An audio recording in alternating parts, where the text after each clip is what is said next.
आईपा है, बहुत ही अच्छा काम कर रहा है जितना मैंने अभी देखा समझा। और जो पॉलिटिकल मुद्दे लेके चल रहे हैं आप, या जो आपकी सोच है खुद की, वो लाजवाब है। ठीक है, मैं आपका आभार भी व्यक्त करता हूँ और मैं प्रार्थना करता हूँ ईश्वर से कि आपका जो ये एक मूवमेंट है ये आगे दिन ब दिन बढ़ता जाए और लोगों को इसी तरह मदद करता रहे।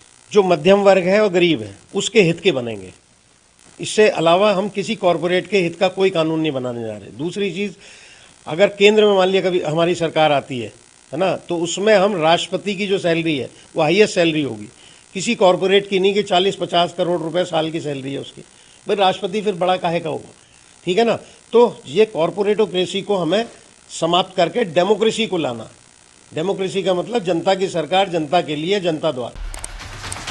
नमस्कार, मैं हूं कपिल सोनी और आप देख रहे हैं आईपा यानी all India progressive politics association, जो बात करता है जन सरोकार की, जनता के उन मुद्दों की जिनसे एक उज्जवल भविष्य निर्माण किया जा सके।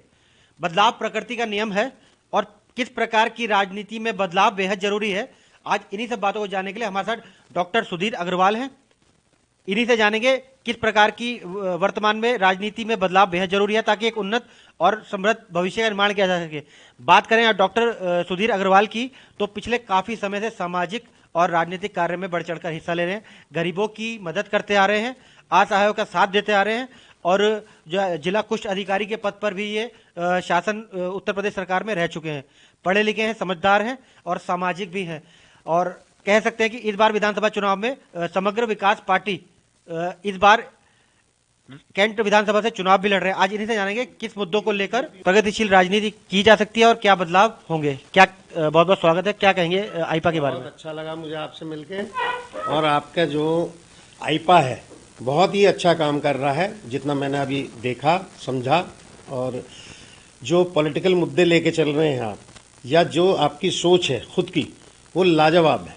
ठीक है, मैं आपका आभार भी व्यक्त करता हूँ और मैं प्रार्थना करता हूँ ईश्वर से कि आपका जो ये एक मूवमेंट है ये आगे दिन ब दिन बढ़ता जाए और लोगों को इसी तरह मदद करता रहे। डॉक्टर साहब, बात करें अगर वर्तमान राजनीति की, तो जिस प्रकार से राजनीति हो रही है धर्म और जाति को लेकर, जिस प्रकार से परिवारवाद को लेकर राजनीति हो रही है, आप कितना इसको संतुष्ट मानते हैं, कितना बदलाव इसमें चाहते हैं?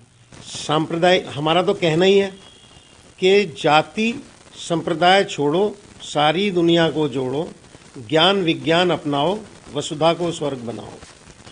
तो हमारा तो शुरू से सोचना है और हमारे शास्त्रों का भी, और मैंने सभी धर्मों को खूब अच्छी तरह से समझने की कोशिश की है और संस्कृत भी मैंने 5 साल पढ़ी। इसीलिए कि जो पाखंड दुनिया भर का दिखाते हैं, बताते हैं कि रामलला को छतरी चाहिए, रामलला धूप में, है ना, जबकि आपको पता है कि पूरा ब्रह्मांड उसका मालिक कौन है? ब्रह्म कहिए, राम कहिए जो रम धातु से बना है, या परमात्मा कहिए, एक ही तत्व से द्वारा बना है। जैसे एक अंडे से शरीर बना है आपका मेरा, ऐसे ही एक अंडे से, जिसे ब्रह्मांड कहते हैं, पूरी सृष्टि बनी है।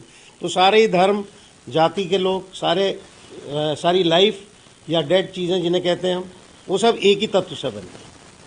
डॉक्टर साहब कहते हैं कि डॉक्टर जो है वो नब्ज पकड़कर जो है आदमी का बुखार और उसकी बीमारी पकड़ लेता है। आपको क्या लगता है कि इस समय वर्तमान स्थिति में जो इधर उधर की बीमारियां चल रही हैं, मान लीजिए जो लोगों को नई अननेसेसरी जो है चीज़ें, वो क्या लगता है कि किस प्रकार की नहीं होनी चाहिए? बीमारियों की जहाँ तक बात है, कोरोना को ही ले लें आप, बर्निंग इशू है 2 साल से। इसमें भी जो ट्रीटमेंट है मेरे हिसाब से काफ़ी हद तक गलत है, ख़ास तौर पे एंटीपायरेटिक का इस्तेमाल। इसमें देखिए, शरीर की जो ये इन्फेक्शन के ख़िलाफ़ शरीर जब गर्म करता है अपनों को, जिसे बुखार कहते हैं हम, फीवर कहते हैं, वो बॉडी का एक डिफेंस मैकेनिज्म है। ठीक है, और ये डिफेंस मैकेनिज्म को आपने एंटीपायरेटिक दे के, यानी बुखार उतारने की दवा जैसे पैरासीटामोल है, एस्पिरिन है, या और हैं बहुत सारी, है ना, तो उनसे आप जो है उस डिफेंस मैकेनिज्म को कमज़ोर कर देते हैं। मेरे जितने भी मरीज़ वीवीआईपी हों, वीआईपी हों, जो और लोग हों, एक बार बल्कि इसी जून के महीने में मैं सुबह 6 बजे से मुझे फ़ोन आने शुरू हुए और 1:30 बजे तक मुझे फुर्सत नहीं मिल पाई बाथरूम में जाने की, रात को 1:30 बजे तक। 1:30 बजे मैं नहाया हूँ। आप इससे सोच लीजिए कि कितना क्योस है। सर, हम बात कर रहे हैं उन बीमारियों की जो लोगों के अंदर घर कर चुकी है, मानसिकता को खराब कर रही है। जाति धर्म को लेकर इधर उधर की बातें करते हैं। जी बताइए। देखिए, जाति जो है ज्ञाति शब्द का भ्रंश है।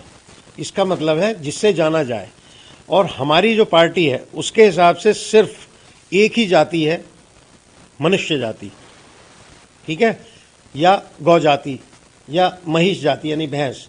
तो मनुष्यों की एक ही जाति है, पूरे वर्ल्ड के जितने मनुष्य हैं, मनुष्य जाति। और दो उपजाति हैं हमारी सिर्फ, वो एक है, देखते ही आप पहचान लेंगे, एफ्लुएंट लोगों को, बहुत रिच लोगों को, वो जहाज़ में ही उड़ते हैं, उनके पर्सनल जहाज़ हैं। और या फिर है मध्यम वर्ग और गरीब। हमारे इंडिया के हिसाब से मध्यम वर्ग कह रहे हैं हम, पर डेवलप्ड कंट्रीज़ के हिसाब से वो गरीब में ही आ रहा है ना। तो दो ही जातियां हैं, एक अल्पधनी और एक धनाढ्य। बात कर लें अगर उत्तर प्रदेश की, तो पिछले 5 साल में कितना आप बदलाव देख रहे हैं? देखिए, 5 साल में बदलाव है और बर्बादी की तरफ है। मुझे तो कोई खास अच्छी चीज़ दिखी नहीं। और पाखंड को बढ़ावा दिया है आपके इन्होंने, मुख्यमंत्री जी ने। इन्हें मुझे लगता ही नहीं देख के कि ये हिंदू धर्म की बात करते हैं, क्योंकि देखिए साफ कहा है हमारे शास्त्रों में, हिंदू धर्म की जो डेफिनेशन है वो बता देता हूँ मैं आपको। हिंदू धर्म की जो बड़ी प्रचलित डेफिनेशन है, जो हमें स्कूल से पढ़ाई जाती है, वो ये है कि सत्यम ब्रूयात प्रियम ब्रूयात, न ब्रूयात सत्यम अप्रियम, प्रियम च नृतम ब्रूयात, एष धर्म है सनातन है। मतलब इसका क्या हुआ कि प्रिय बोलना चाहिए, सत्य बोलना चाहिए। और अच्छा, बढ़ती महंगाई पर आप क्या कहेंगे कि लगातार जो बढ़ रही है महंगाई, जिससे आम आदमी त्रस्त है, क्या बदलाव होना चाहिए? जितनी महंगाई है उसके पीछे सबसे बड़ा कारण है कि आप जो है कॉरपोरेट्स को, है ना, ज़रूर से ज़्यादा फ़ायदा उठवा रहे हैं, क्योंकि आप उनके चुनावों से लड़ते हैं, उनके पैसे से चुनाव लड़ते हैं। इसीलिए मैं किसी भी कॉरपोरेट के एक पैसा चंदा नहीं ले रहा हूँ, लोगों से ही चंदा नहीं ले रहा हूँ, अपने पैसे से लड़ रहा हूँ। और ये जितनी महंगाई बढ़ी है सिर्फ कॉरपोरेट्स को फ़ायदा पहुंचाने के लिए बढ़ी है। आप सिलेंडर देख लीजिए, जस्ट डबल हो गया। जिसे ये कहते थे कि हम और कम रेट में लाएंगे। पेट्रोल देख लीजिए, डीजल देख लीजिए, और खाद्य तेल देख लीजिए। भाई, तेल का सबसे बड़ा आदमी है अंबानी, अडानी, पूरे इंडिया के अंदर। तो अडानी को फ़ायदा पहुंचाने के लिए तेल के रेट बढ़ाए हैं, खाद्य तेल के। सबसे बड़ा इम्पोर्टर वो है। और जो आपका ये फॉसिल फ्यूल है, जिसे आप कहते हैं डीजल, पेट्रोल, जो ईंधन तेल, उसका जो है अंबानी है। और ये दोनों की फंडिंग से ही पूरी की पूरी बीजेपी चल रही है, और कांग्रेस भी उन्हीं की फंडिंग से चली है पहले, अब भी चल रही है। जितनी पार्टियां उन्हीं उससे चल रही हैं। तो महंगाई तो बढ़ेगी जब तक जनता या मतदाता हम जैसे लोगों को वोट नहीं देगा, जो कॉरपोरेट से दूरी बनाए हुए हैं बिल्कुल, और बनाए रखेंगे हम दूरी, क्योंकि ये शोषण करने वाले लोग हैं और कॉरपोरेट्स ने पूरे वर्ल्ड को कैप्चर कर रखा है। अच्छा, बात करें आपकी, अगर बात एक सेकंड, अगर बात करें आपकी, अगर आप इस समय जैसे प्रत्याशी हैं, आप विधायक बन जाते हैं, जीत जाते हैं, तो क्या प्राथमिकता रहेंगी आपकी जनता के लिए? देखिए, मेरी सीधी सीधी प्राथमिकता है कि ये विधायिका है जिसमें हम जा रहे हैं, तो वहाँ कानून बनने हैं। तो एक तो कानून हमारे सिर्फ और सिर्फ जो मध्यम वर्ग है और गरीब है उसके हित के बनेंगे। इससे अलावा हम किसी कॉरपोरेट के हित का कोई कानून नहीं बनाने जा रहे। दूसरी चीज़, अगर केंद्र में मान लिया कभी हमारी सरकार आती है ना, तो उसमें हम राष्ट्रपति की जो सैलरी है वो हाईएस्ट सैलरी होगी, किसी कॉरपोरेट की नहीं कि 40-50 करोड़ रुपए साल की सैलरी है उसकी। भाई, राष्ट्रपति फिर बड़ा काहे का होगा, ठीक है ना। तो ये कॉरपोरेटोक्रेसी को हमें समाप्त करके डेमोक्रेसी को लाना।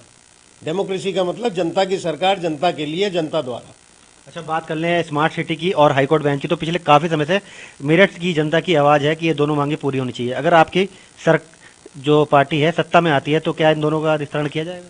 देखिए, आपने कहा हाईकोर्ट बेंच की बात, ठीक है। हाईकोर्ट बेंच की जहाँ तक बात है, तो उसमें इतना आसान है। मैं तो मतलब बहुत बार अपने इंटरव्यूज़ में भी कह चुका कि हमें वर्चुअल कोर्ट्स का डेवलपमेंट करना चाहिए। और इवन हाई कोर्ट तो छोड़िए, मैं अगर पावर में हमारी पार्टी आती है यूपी के अंदर, तो हम कोशिश करेंगे सुप्रीम कोर्ट से निगोशिएट करके हम सुप्रीम कोर्ट की भी बेंच हर ज़िले में खुलवा दें, वर्चुअल कोर्ट। तो उसमें क्या होगा कि सब जो है कंप्यूटर से ही जो 95% केसेस एक जैसे होते हैं, है ना, तो उनको 95% केसेस को आदमी आएगा, उस वर्चुअल कोर्ट में पहुंचेगा। वहाँ जो सरकारी आदमी है, जो कोर्ट क्लार्क है, जो ऑफिसर है, उनके सामने अपनी बात कहेगा, कंप्यूटर के अंदर वो जाएगा डाटा और उधर से रिजल्ट निकल के आ जाएगा कि भाई इस रूलिंग के हिसाब से ये जजमेंट हो गया। 2 घंटे की प्रोसीजर होगा या 1 ही दिन का प्रोसीजर होगा, ना कि सालों तक धक्के खाते रहो आप। तो वर्चुअल कोर्ट्स चलेंगी और आर्टिफिशियल इंटेलिजेंस का हम पूरा इस्तेमाल करेंगे। मैं कंप्यूटर का भी 95 से यूज़र हूँ, है ना। तो हम उसका ना तो केंद्र सरकार उसका कोई भी जनता को फ़ायदा दे रही, ना स्टेट गवर्नमेंट ने आज तक दिया। तो हम तो सुप्रीम कोर्ट की यहाँ पे बेंच लाएंगे हर जिले में, ना कि हाई कोर्ट की सिर्फ। तो ये थे हमारे साथ समग्र विकास पार्टी के प्रत्याशी डॉक्टर सुधीर अग्रवाल जी, जिनका कहना है कि वर्तमान में बदलाव बेहद जरूरी है, जो पिछले 5 साल में सरकार नहीं ला पाई। अगर उनकी पार्टी सत्ता में आती है तो न केवल हाईकोर्ट बेंच बल्कि स्मार्ट सिटी का प्रोजेक्ट भी जो है अधर में लटका हुआ है उसे वह पूरा करेंगे और जनता को खुशहाली की तरफ ले जाएंगे। हमारे चैनल को सब्सक्राइब कीजिए, लाइक कीजिए और शेयर करते रहिए। आइपा के लिए मेरठ से कपिल सोनी की रिपोर्ट।